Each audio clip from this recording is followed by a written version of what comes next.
Hey guys, today I'll show you how to use Waze to get accurate directions, avoid traffic, and make your trips much easier. Let's get started. First, open the Waze app on your phone.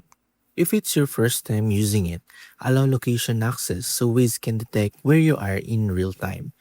Next, tap the search bar and enter your destination. You can type an address, search for a business, or choose a safe place like home or work.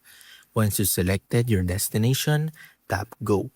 Waze will automatically calculate the fastest route based on current traffic conditions. If there are multiple routes available, you can choose the one you prefer before starting. While driving, Waze provides voice-guided directions and updates your route if traffic accidents or road closures are detected.